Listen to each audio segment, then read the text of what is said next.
Wednesday at 7 p.m. Pacific time, which means you're here. That's right. We are always on the Twitters at hashtag CP Tech Talk and many times here on Facebook Live. So tonight we have a Martin Luther King Jr. themed educational chat. That's right. We're excited about that. And also, let's show everyone what we just got today. Where is it? Did you get it? From DBC Inc. Dave Burgess Consulting. Correct. Where'd you get? Oh, you put your swag over there. We got this. Okay. Ooh, careful. We got this Journal Like a Pirate journaling book, and I wasn't quite sure what this is going to be like, but it's pretty cool because it has like a quote from a DBC, Dave Burgess Publishing Company, from a DBC book on all of these pages. So I think it's kind of neat because it allows you to like really have something to journal about, like to reflect on. And it's also cool because it's very UDL. Mm. It meets varying needs and preferences, I guess, yes. Because it's got bullets and lines and like little dots to make a grid. And Adam's now going to show you the in a moment. Yeah, so it's pretty cool. You're like, what the heck is DBC? So again, Dave Burgess. If you know anything about Dave Burgess, he wrote the best-selling book, Teach Like a Pirate. Mm-hmm. So he kind of dresses up like a pirate, does little pirate-esque things in his when he was a teacher. Right. And it's also part of his amazing keynote, which he usually wears something like this.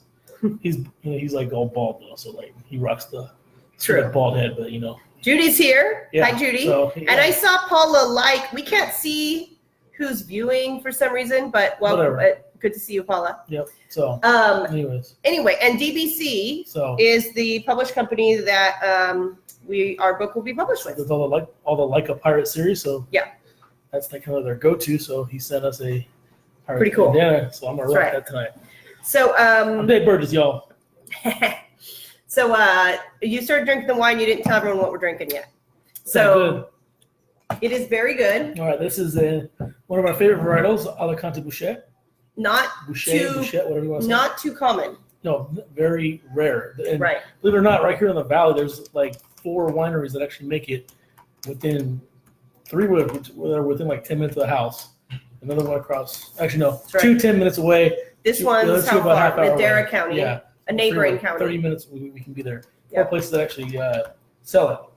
Very rare. We're lucky to have it right in our backyard. This is from Papagni Wines in Madera County, right off the freeway. Like, you can't miss it. You drive to Madera from Fresno, you can't miss Papagni Wines right off the freeway. I think was it Avenue 9 or 7? I don't know. I forget which one. I want to say it's 9, Avenue 9. I don't remember. I always Google Map it. But this is a 2001. I was going to say that, yes. This is a 19-year-old wine. So and it's pretty. It is aged well. Yes. So we learned though that the reason that wines why they are stored like not this way but horizontal is because the corks will get dry. So this one, when I opened it, this 19-year-old bottle of wine, the cork broke. So that was kind of irritating. So it's actually part of a cork in here, but it's such a good wine. Like we're going to drink it anyway. And if we end up getting some cork as well, oh, well. Also, the amazing Irma Cerrillos, my right-hand woman. Your work wife. Yes. She gave, I gave her some of this for Christmas. And she said she looked it up with her brother when they were drinking it. It was a 4.9 out of 5. And the cash flow that we gave her was not that high. So this is a very, very good wine. And we got an amazing deal on it because they were like closing it out since it was an 01. They didn't have much less. We got a whole case I don't even remember how much we paid, but it was like super amazing. So yes, Judy, agreed. This is a nice wine for a Wednesday night. So we're talking, like I said, again, Martin Luther King Jr. Themed educational chat.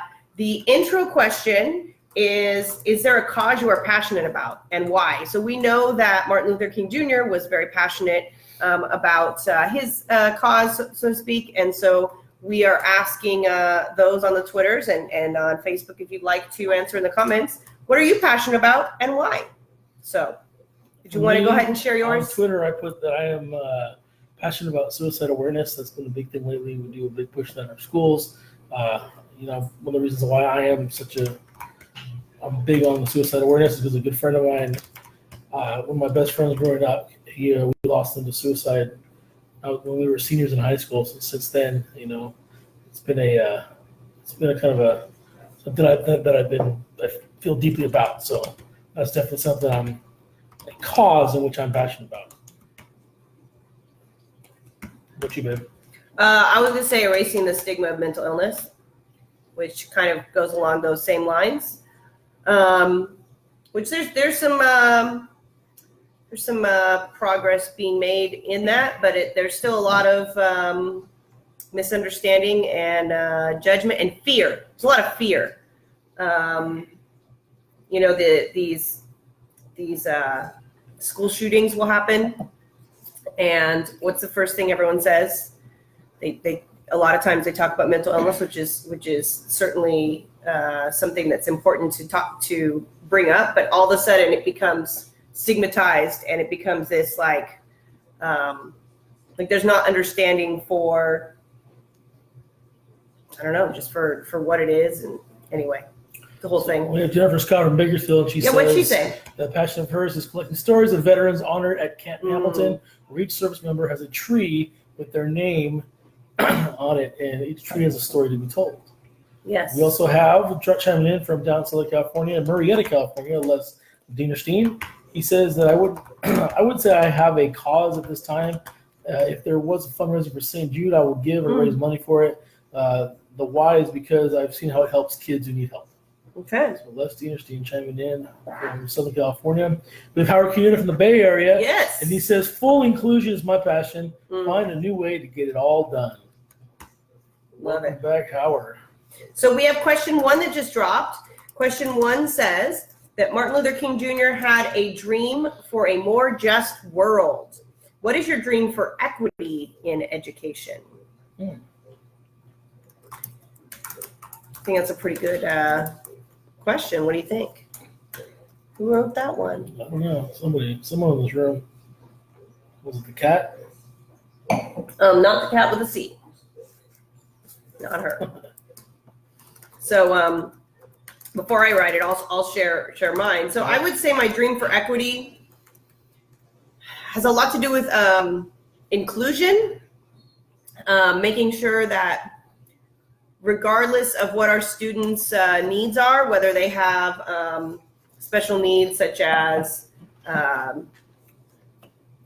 whatever it may be, ADHD, they may have autism, they may have behavioral challenges, they may have occupational need OT, occupational therapy for difficulties, but whatever it happens to be, and have emotional disturbances, whatever happens to be, I think inclusion is really important, and that rather than putting, California says least restrictive environment, right? Like we're supposed to have these kids in their least restrictive environment, but I don't think we often do that. And I think the reason is, I don't blame teachers. I think that teachers don't have the expertise, nor do they always have the support to have that inclusive environment. But I've seen firsthand how powerful that can be.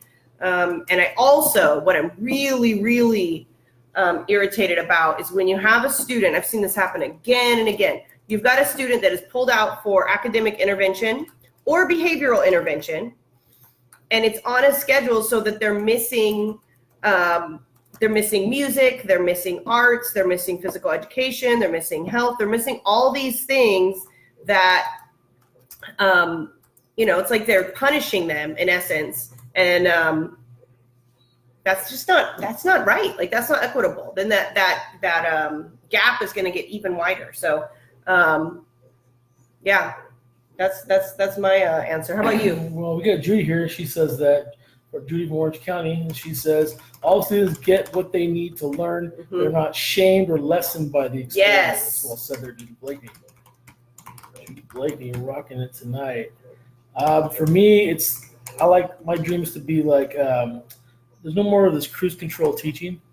That was brought to, that was kind of encouraged, when I was a new teacher. Oh yeah, once you get a couple years in, you'll have everything, and you just repeat it. Just pull it out of the cabinet every year and recycle it. I'm like, that's cruise control. It's one size fits all. There's still too much of that going on. I mean, it never felt natural to me, so I never really jumped on board with that. But there's still people with that mindset. That they just want what's convenient for the adults. Yeah. Try to, paint with a broad stroke. We'll get as many as we can, but I don't want to have to go above and beyond to serve the needs of other people there. So that's my dream in that.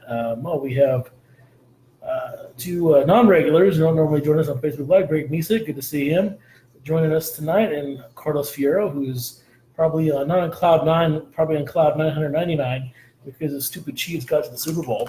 About time. His team actually was decent, and so I gotta throw a zinger at Carlos because he thinks he's all bad right now. So, anyways, Carlos works for UPS.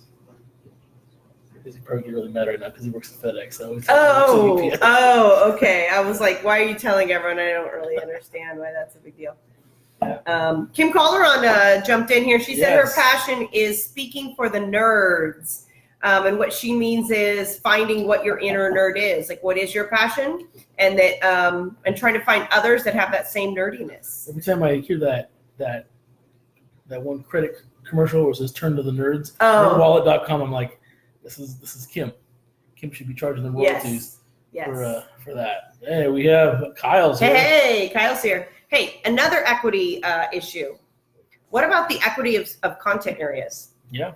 Why is it that ELA and math, now I'm not saying they're not important, but social studies, science, particularly in elementary schools, social studies, science, the arts, honestly, health and nutrition, pretty important, social emotional learning. Do we do any of those things as often and with as much emphasis as ELA and math?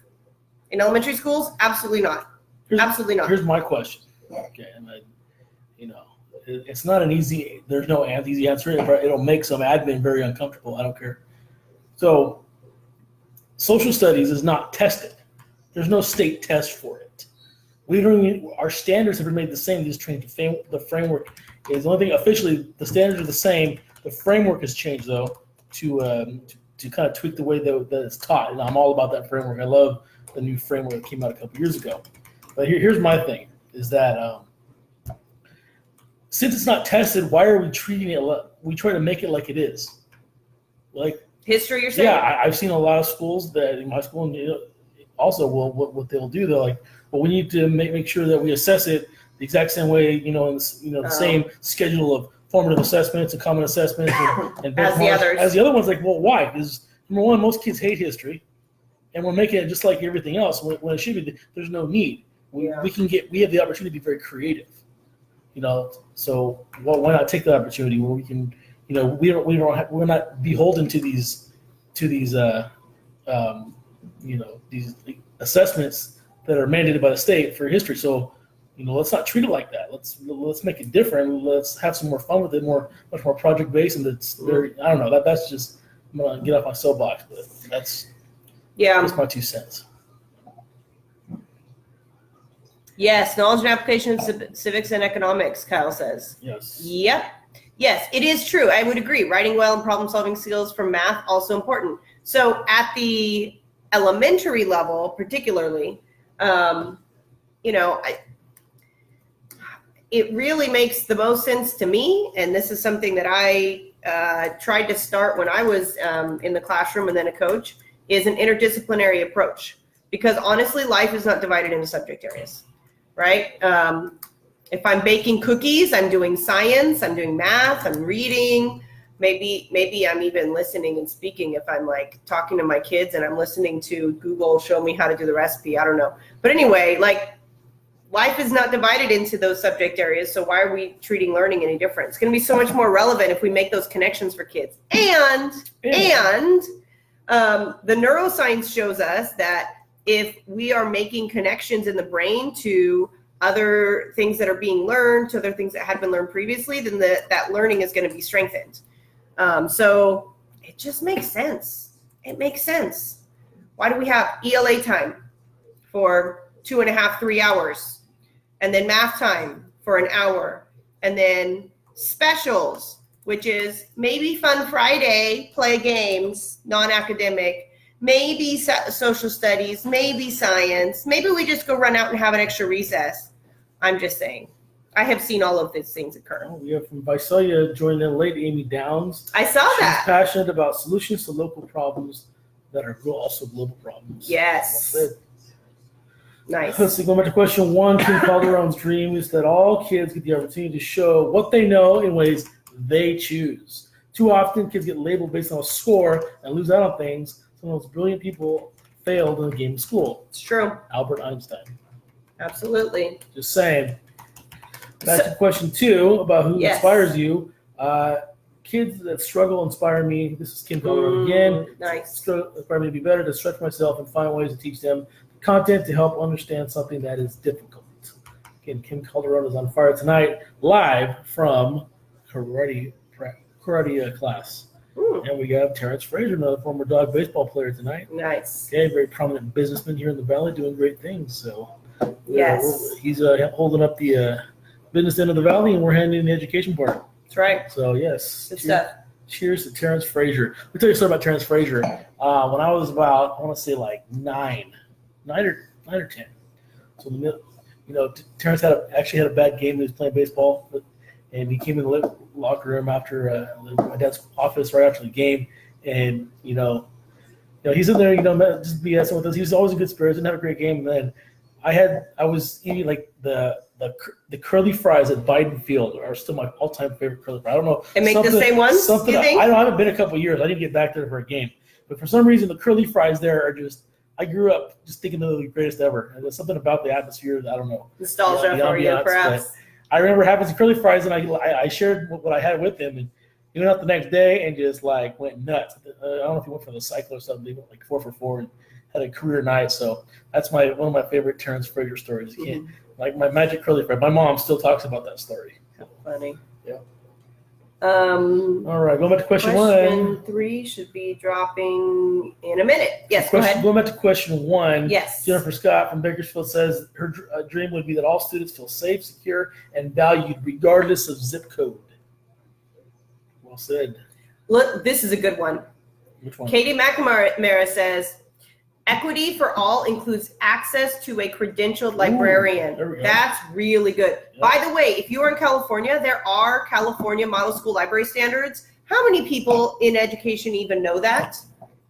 Did you know that? I didn't even know that. Well, you knew that now That's because new. I told you back in the day, right? When I was doing all the computer science stuff. No. Oh, yeah, Probably there are. wasn't. Oh, we aligned them to the computer science standards. I'm just saying. It's a matter of equity. So question 3 just dropped. And it says, Martin Luther King Jr. preached a nonviolence approach to effecting change. How might we encourage students to make a difference in their world respectfully and safely? So this is an interesting question because I was having a conversation about PBIS today with a school psychologist. And PBIS gets a really bad rap, and it's not my favorite. But if we're talking about students and trying to make sure that they are respectful and safe in the school environment, and we're doing PBIS and giving them extrinsic rewards, is that going to help them in the real world is my question. Like, do you get a gold star or money or something as an adult just because you pay your taxes? No. I should. No. So why are we using these extrinsic rewards with students? I just don't get it. Anyway, it's a whole thing. Something about a blog post about Daniel Pink's work on intrinsic motivation and how that applies to students when we're talking about behavior systems for schools. Really what I prefer is restorative justice.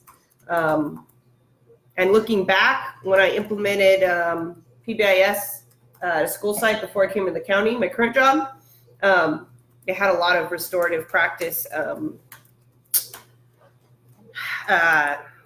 themes or whatever, because it just, you got to get the kids thinking about like what it, you need to identify as the student. Okay, what did you do? What did you do that didn't respect someone else or wasn't safe? And what is your plan to change that for next time? Like, it has to be on them. They have to make that plan. Like that's based in neuroscience too. Like it's all over UDL. But anyway, just saying. Yes, exactly, Kyle. Kids just ask for a reward for stupid stuff. It's dumb. Here's how our kids game the system. Oh yeah, this is good too. Because we used to, give out these rewards, for like being, courteous or whatever, or responsible or whatever. So what kids would do, they would report like a phone lost and tell their friend, this is smart. Go turn it in and say, here, I found this phone, and they would get it.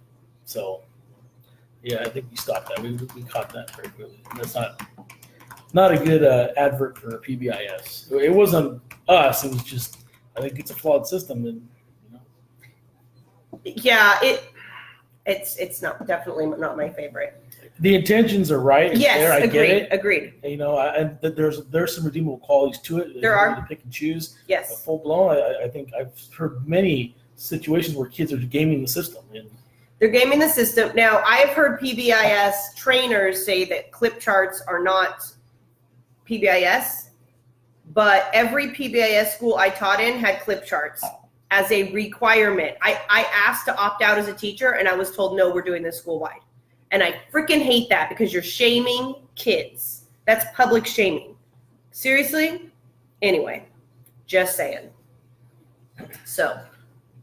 I have an autistic daughter, and the teacher told me that how she moved her down the clip. I'm like, I'll tell you right now, my daughter does not care.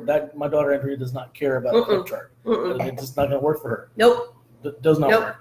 She doesn't care if I tried to spank her. She just looks at me like, what? No.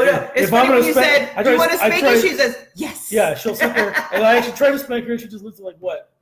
She also has a high tolerance for pain. Yeah, she does. But still, I'm like, a clip chart, if that, she's going to sit there and sarcastically tell me yes, she wants to spank me, and then not even react when I do spank her. I'm just tell you right now, it's a little swat in the You have to know your students. You have to know what works for what each of them, and then teach them how to be reflective and work on their own behavior. A clip chart, it's a one-size-fits-all approach. Yeah, true. It's not organic. It's not organic, definitely, and it's, some kids will care. My oldest daughter, she's definitely would care about the clip chart.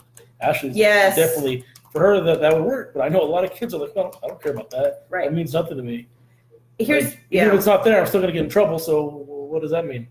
It might make it, I think a lot of kids might make it worse. It's almost like a badge of honor. Hey, look, see, I'm all the way down there. I remember being like that when we used to like try to get our names on the board. Just for fun. Yeah, just because you know what? Really? Yeah. I don't know. It's, I'm not a fan of clip charts. Yep. My daughter's teacher started telling me about that. I just kind of tune out. I don't want to hear about clip charts. Did you say that doesn't work for her? Did you tell the teacher that won't work with her? Yeah, I go, it's not going to work for her. I mean, if it works for other kids, fine. But I'm going to tell you right now, it's not going to work for her. Right. We could give you plenty of other strategies that work for dreaming. Yep. Flip chart's not it. Yeah.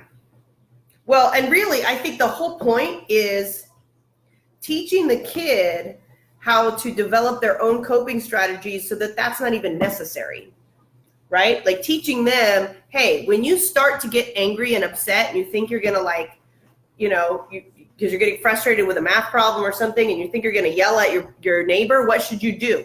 Okay, can we go take a break? Can you ask to take a walk? Like there's so many things that teaching, honestly, as an adult, when I'm in the office too long, there's no window there. When I start feeling like angry, I have to go outside and take a walk. Is that so wrong? Or would it be better for me to just have to stay there and be like a little kid? And I know there's students, but we can teach them these things. There are younger elementary teachers that do this with their kids. Hey, I need a break. Okay. I used to have kids go run. I'd be like, man, that kid's super hyper right now. He just needs to get his energy out. I'd say, hey, you want to go run to the fence? Yes. Good. Run to the fence, come back. Fine. Not a problem. Yep. So. I kind of like what Kyle says, because what he's talking about here about the points program and the rubric and how they earn points so they can earn their way up to a reward. I mean, I like that because it's it's showing kids that, you want to get a reward. You got to go above and beyond.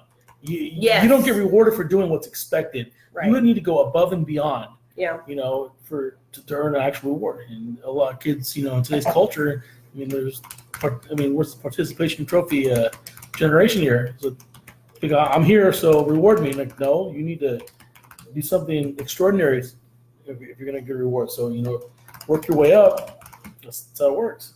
Right. All right, question 4 dropped. Our last question Yes. of the night. And it says, Martin Luther King Jr. struggled with depression. How might we support mental health of our students? I did not know Martin Luther King struggled with depression. There's more. Do you want to hear more? Yes, please. He blamed himself. This is an emotional one. He blamed himself for his brother's death. There was an accident or something. He was babysitting. He was young. He was like. Yeah, I read that. I read it about the first chapter book I ever read. And I was second grade. Was about Martin Luther King. It was a kid-friendly biography. And I read more as I got older. So as a kid, blaming himself for his brother's death, he tried to take his life. He jumped out of a window.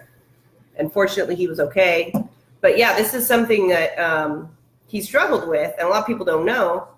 I actually learned that I was at a school site, and they were last week, and they were learning about Martin Luther King, and so the teacher was telling me, I said, I really don't know as much about Martin Luther King as I should, and she was showing the entire I Have a Dream speech, and I said, I am embarrassed to say I've never seen the whole thing. I've only seen clips, and so it was really interesting to watch. And then she was telling me about some of the things that her students had learned that are little known facts, I suppose you would say, about Martin Luther King. So anyway, that's that.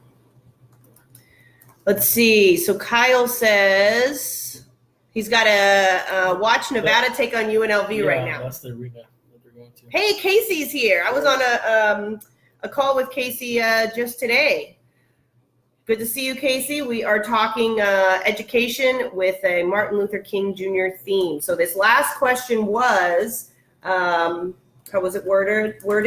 Martin Luther King Jr. struggled with depression. How might we support the mental health of our students? So I think that UDL and SEL can have a big, there's a lot of strategies in there that can help them. I wrote a blog post about it. And so I'm going to go ahead and put that in Twitter here. But, here, one thing that I think is important, here's this prolific hero of the civil rights movement, right? And so many people did not realize he struggled with depression, right? I didn't know so up to now. Right, and so I read stuff and never really knew that part. I think a big part of it is awareness. I think that's huge. I think it's more amazing that he accomplished what he did in spite of that. Yeah, definitely. I know for me on this question here, it's we've done a much better job at the high school where I work in with that frequent and clear line of communication between the teachers and the Counselors? the counselors, and we have like extra county funded support staff that are taking small groups of kids and following up on them, and not just academically but for social emotional stuff. And, I even worked with one of these programs to work. So these type of kids that just need a break, middle class. All right, yeah, they're gonna walk over to the special room where they meet with their assigned counselor, and just to improve that communication, we actually started using Google Hangouts. So that office will has a hangout for each kid with each teacher. So if so-and-so, it's just between the two of them, just text them, hey, so-and-so needs a break, they're on their way. So-and-so was with us, they're going to class. So it's, just little things like that, just to keep, I think that makes a difference. But we also got to be mindful of how we respond to kids, because we respond to kids based on the way our experience or where we grew up. Point. And a lot of times we'll dismiss things that, seem like, oh, you're being weak, or, you need to toughen up and just suck it up, and you need to be responsible. Like, oh, you know what? You have no idea what that kid's going through. And I used to be like that, and I really take the time to be a little bit more empathetic and say, something might be going on here, and just give give that kid some time to process and maybe have a conversation on the side rather than just reacting in the moment. Which is hard to do. Easier said than done. Right. Absolutely. I think it's also it's important to realize that there's, depending on even if you're not in a place where you think there's a lot of trauma, there's kids in your classroom that have experienced trauma. And so I think knowing the signs of that, being a trauma-informed school can be really helpful as well. So Casey says, thinking about SEL and digital school climate.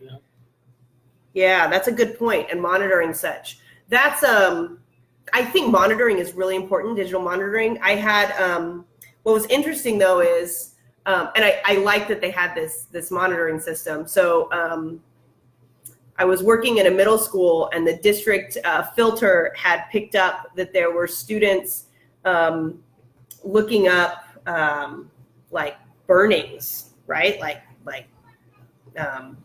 people burning, right? So they're like, oh no, this is what's going on. Well, they happen to be from a middle school English class that was learning about the Salem witch trials. Oh, okay. So, no big deal. The parents were called. The teacher talked to the administrator. The administrator talked to the parents and said, this is what happened. But I heard the teacher talking to the students about it. And the teacher said, this is a really good thing because this means people care about you. That means that there are adults watching out to make sure that you're safe.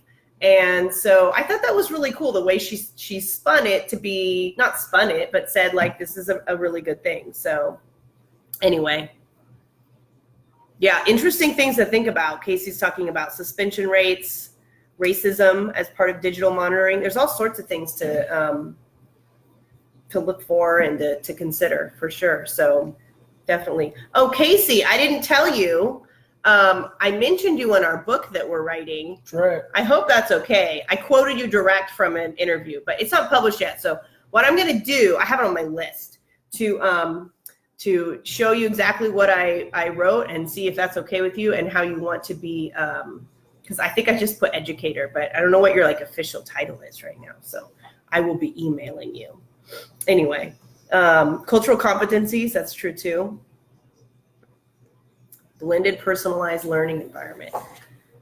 Really, I mean, just personalizing everything is really important, right? Yep. Yeah, super important. Well. Oh my goodness, we're almost done with CV Tech Talk. Another CV Tech Talk in the book. Did the thank yous go out? Yeah, it's already out. I'd already finished. Oh my goodness. There were some good discussions and some great topics in this one, I think. Right. Definitely. All right. Well, it's been another CV Tech Talk in the bag. Thanks for being with us. Thanks for hanging with us, and we're gonna go enjoy that bottle of 2001 Alicante This is Boucher. the one. Alicante Boucher from Papagni in Madera, California. It's a 4.9 according to my right-hand woman from work. All right. She would know. Yes. All right. Peace and love.